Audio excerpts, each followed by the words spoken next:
Started my journey in the IT audit field back in 2018 when I decided to pass the CISA from ISACA, the Certified Information System Auditor. But before 2018, I've been working as a network engineer, system engineer, business relationship coordinator for Heineken. And I recently completely transitioned from doing IT operations to governance, risk, and compliance. And today I own my firm in IT audit called Cositech. So we are going to talk about IT risk management, the importance of audit, why it is crucial to perform an audit, and the IT audit process. So, as of today, we all know that no one is spared, whether you are a law firm, a small business, uh, hospital, uh, organization in the education field. It's not a matter, like they say, if you are going to be hacked, it's a matter of when. And that's why we know no one is spared right now. And everybody that is using technology has the potential to be hacked. And it's because we are using technology that we bring to the business what we call technological risk. Just like operational risk, the businesses need to manage the technological risk, whether it's hardware failure, it could be flooding in the server room, spam, cybersecurity, cyber hack, etc. So the organization need to come with a risk management program to make sure all the risk that the business are managing um, because they are using technology is being properly managed. So, and one of the first way to do that, the first step to do that is to do and perform what we call a risk assessment.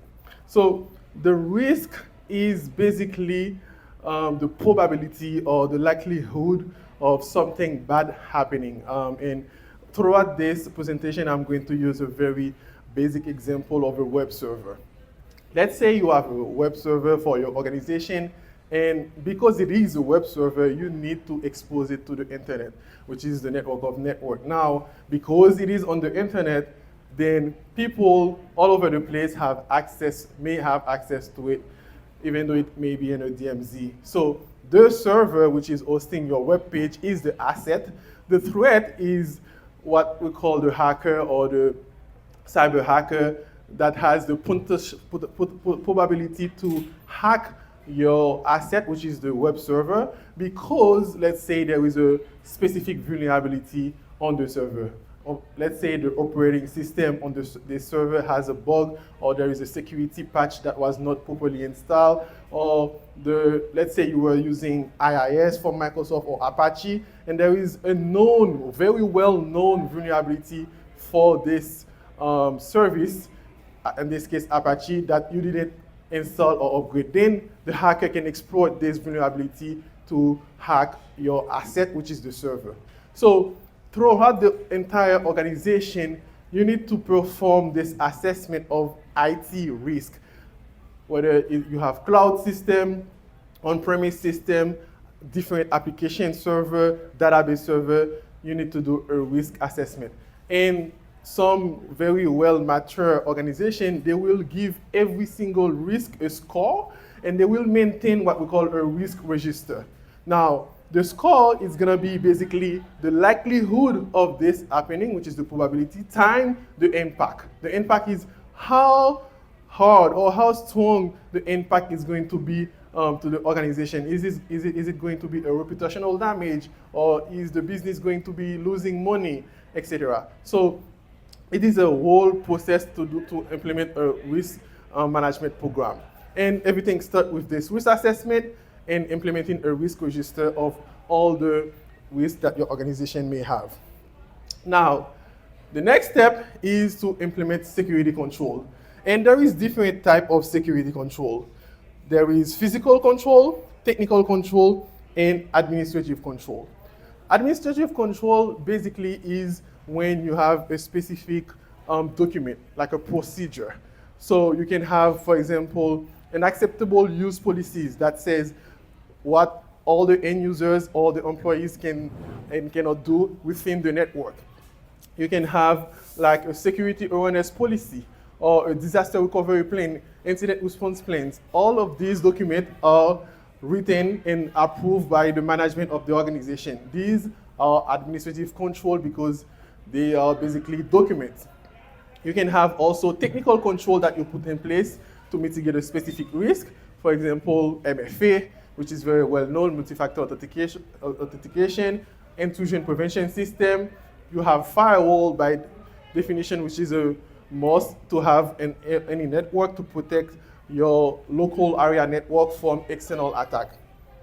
These are technical control because it's a specific piece of technology or hardware that you put in place to mitigate a specific risk.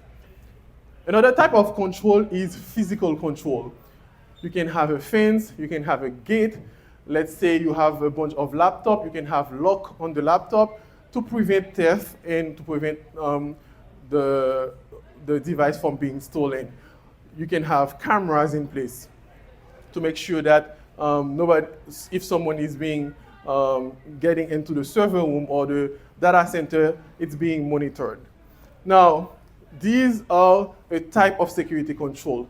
Now, in terms of control function, you can have a preventative control that prevents the thing from happening, a detective control, or a corrective control. A very simple example of corrective control is a vulnerability patching that your organization must have. So let's say you have a tool like Tenable that you're scanning your whole entire network for. So the vulnerability is already in the network. Now you're implementing a patch to correct the issue that you have because the issue is already there. An IDS is a detective control because intrusion detection system is either a software or a hardware that you can implement to detect, let's say there is something wrong going on the network, there is a peak on the network, and it will detect it and send you an alert telling you that something is going on. There is not supposed to be that high traffic at this time during the day. Then your security analysts are going to get into the alert and see if it's a false positive or if there is a real attack going on. All of these are security control that you can put in place to mitigate or manage a risk. So I've been talking about mitigating a lot because technical control or administrative control or physical control, they mitigate the risk. By mitigating the risk, basically, you decrease the probability of this happening. So there is no zero risk in the organization. But you can also decide to go another route because there is 4 ways you can manage a risk. You can decide to avoid the risk completely. The management can say, so I'm not going to have a web server at all. I'm not going to use that piece of technology. I don't need a web server. You avoid it.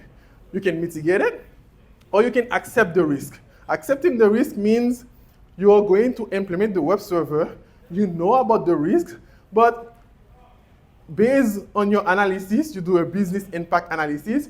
You say, so to mitigate this specific risk, it will cost me this amount of money or this amount of resources to implement this security control. So it's not worth implementing the control. I'm going to accept the risk because from a business perspective, it doesn't make any sense for me to, let's say, buy this specific piece of software or buy this specific tool to implement it. So I'm going to accept the risk. And the last one, you can just transfer the risk. That's what we call insurance. And you buy an insurance or you hire like what we call an MSP, a third-party vendor, or you say, oh, I'm not going to manage my IT infrastructure. I'm going to focus on what I do the best, which is sell. And I'm going to pay your contract, and you're going to manage the entire infrastructure for me. So if something happened, now you are responsible for that. Now, most of the time, organizations, they perform IT audit to usually to meet a specific requirement or a specific compliance. Because, for example, they may be using or processing credit card information. At this point, they need to comply with PCI. Maybe they are using protected health information, they need to comply with HIPAA. Or if they are dealing with European citizens, they need to comply with GDPR. If they are an international company, they need to comply with ISO. And now there is a new framework called CMMC based on the NIST 800 that you need to comply with if you are dealing with the government or if you are going to apply for request for proposal and with the federal government. Now, each of these requirements, they have hundreds of security control that you need to put in place, and the IT audit is going to confirm whether you or not you meet these security control or you have properly installed them. So the way I see IT audit is like complementary with the IT operation or the security department. It's just like a reminder of if you're doing properly your job. So a very simple example is if you lose your phone and you had a very memorable photo on this phone and you didn't do a backup yet, or if you are working on a report and you spill water or coffee on it, then this process of IT auditing is just like a reminder that, for example, you need to do a backup. Did you perform your backup properly? Or you think that you were doing a backup, but it was corrupted, it was never performed properly. And in fact, I was working for a managed service provider where one of our clients, they got hacked. And when we went to the backup to restore the backup, we realized that the backup was the last known good backup was performed 360 days ago. So the client always went out of business and everybody was crying in the organization. So it was not fun to do. So how do you perform the IT audit? Whether you're doing an internal audit or you're being audited by an external company. First, what's the goal of the IT audit? Like I said earlier, is to measure the level of your risk exposure, identify any vulnerability gap that you have inside of your network, or to meet any regulatory compliance because it is a requirement part of a client contract that you are going to sign. Usually, you will see they send you a specific questionnaire. They call them security questionnaire, asking you specific questions about how you're taking cybersecurity seriously. But if you have a specific certification and a specific compliance, you can just tell them, oh, we are ISO certified, for example. So first, you need to plan the audit.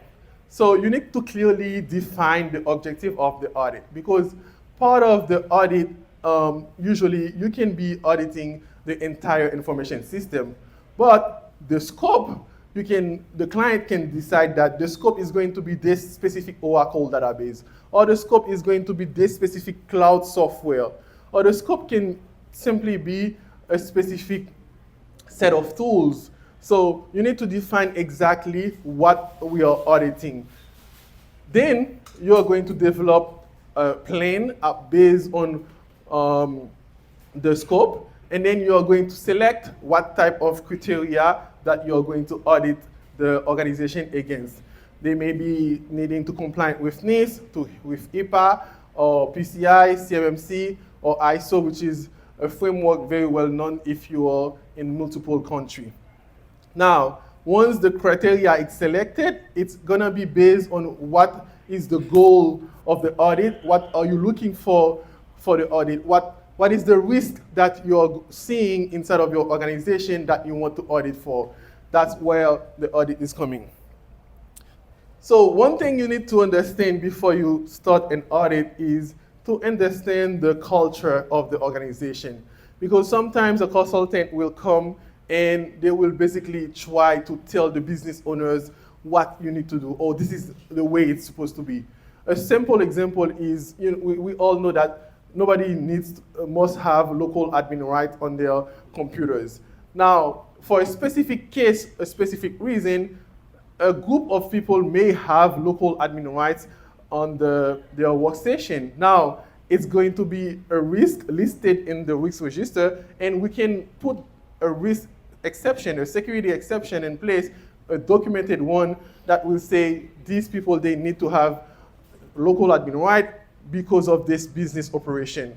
So every single security control or requirement coming from a framework may not necessarily apply to every organization. That's why it's very important to understand the culture of the business. Now, step one, after the planning, you're going to send an audit notification letter.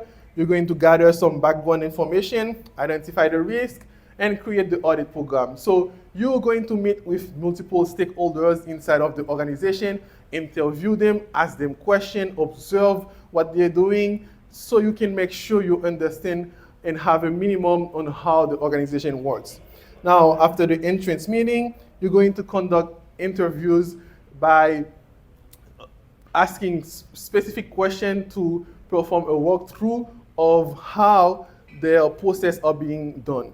Now, after that, you're gonna have what we call the field work. And the field work is where basically the auditor is going to put their boot on the ground. They are going to come either at your office or they can do it remotely. So basically they are going to test all the control. They're going to request for specific sample to make sure, for example, that the background check are being done properly for every new hire.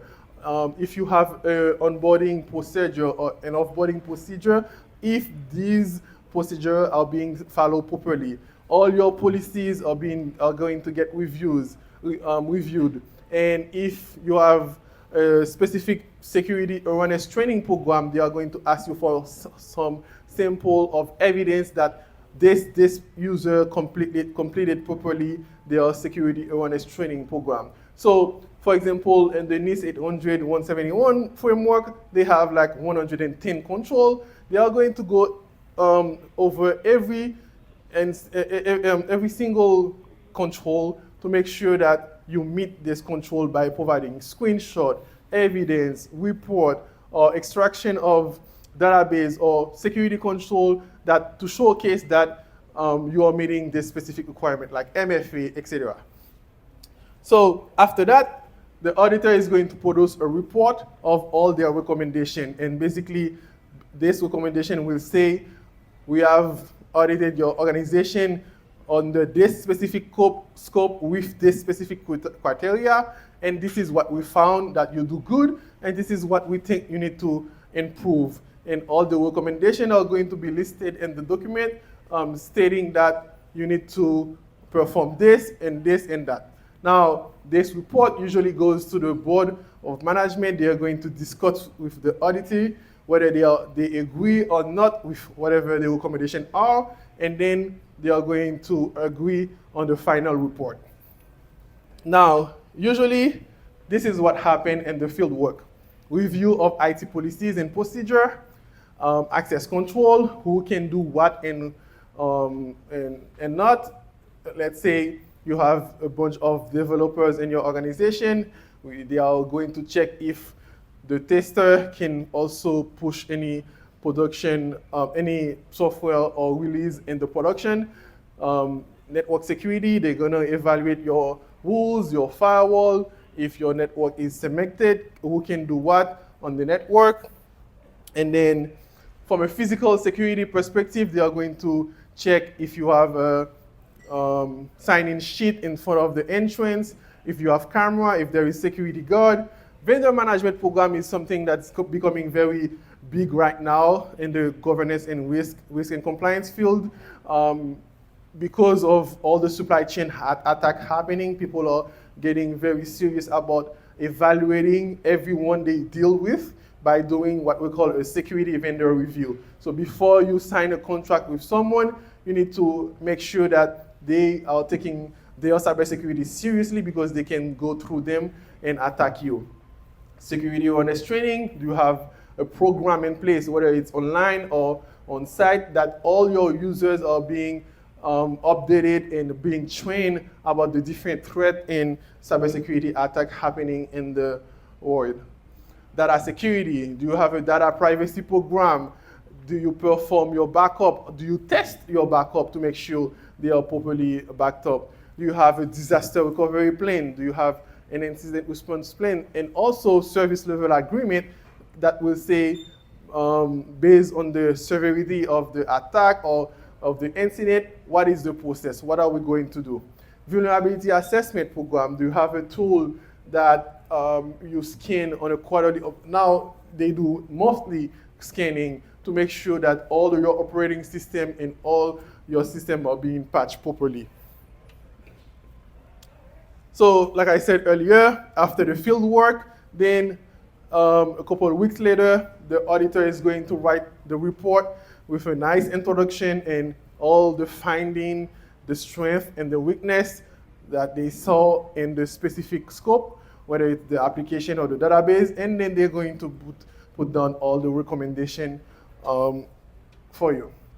So usually the top finding that I see in organization, they may not have at all any IT policies, or if they have the policy, it's outdated. Like it was not be reviewed on a yearly basis, or the policy, they have it, but it doesn't match what the organization is doing. The policy is stating something else than what they're doing, or they don't have any procedure at all. They have weak access control and reviews, insufficient data backup and recovery procedure, and outdated software and patch management. Most of the time, they have a software development lifecycle, but it is not a secured one because there is no procedure on how the developers are uploading everything onto GitHub, or the way they are coding is not properly documented. Inadequate security network, lack of security awareness training, or inadequate incident response plan. Because sometimes organizations, they need to do what we call tabletop exercise to perform like a simulation of if there is an incident or if there is a specific case like a flooding, and what we are going to do.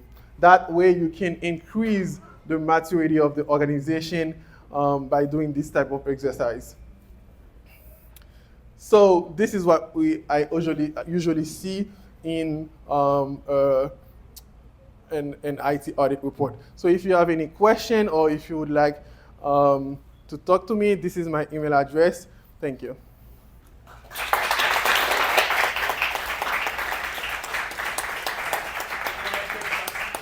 Huh?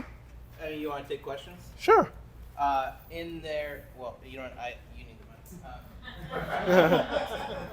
In there, in the presentation, you talked about risk is likelihood times impact, right? I was curious how you quantify likelihood and impact. So usually there is a specific matrix that you can use.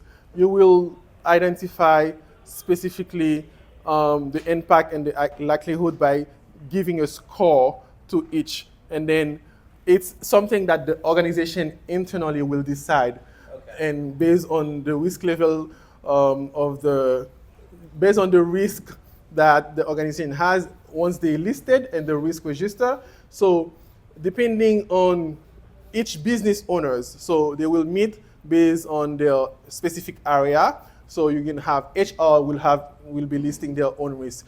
IT will be listing their own risk. And based on what the severity of the business process owner will say, okay, if this happened, I will be very impacted. And it's something subjective that they will say, I'm going to put this score at 4. And then in the matrix, so in the policy, in the risk management policy, it needs to define how I'm scoring my risk. And then based on that, you're going to do the math. As a professional who does this, though, do you have preferred methodologies, or like for likelihood specifically? I'm mostly curious about, or do you recommend them to businesses to analyze it a certain way? To analyze what? Likelihood. Like, so there's a vulnerability, and you said a risk is likelihood times impact. I'm just curious if you, as the IT audit professional, have like a methodology that you recommend for calculating likelihood? So this is an interesting question because as an IT auditor, I'm forbidden to provide or recommend what the auditor is supposed to do. Even when I write my recommendation, I tend to say, "Oh, you can use Microsoft Intune to fix this issue." I'm not supposed to say that. You need to leave the auditor to decide what tool they are going to use. And again, Microsoft Intune may not be the proper tool based on the culture of the organization. Because there is small organization, there is big organization, it will depend on the business process owner to decide the best way to maintain their operations. Yes. So with the company that you saw that didn't have a backup for really for a year, were they able to continue business operations or did they? No, we got fired. My company, the client, so it was a client, so they resigned their contract because this was unacceptable. Because that means basically we didn't do our job. So they lost a lot of data. So I think we restored whatever we found. So they had to start from scratch. And again, I was the incident response communicator. So I was supposed to communicate to the client every 4 hours what we were doing, what was going on. So basically, because it was a ransomware attack, so at some point we were not even sure about when the servers were infected because our backup servers got infected as well because your backup server is supposed to be on a separate VLAN or a subsection of the network. They're not supposed to communicate. So we had to clean out everything and do clean install on the workstation, clean install on the servers, and then start from scratch. It was a nightmare. Sounds like it. Thank you. Sure. Great, thank you, Gail. Sure, my pleasure.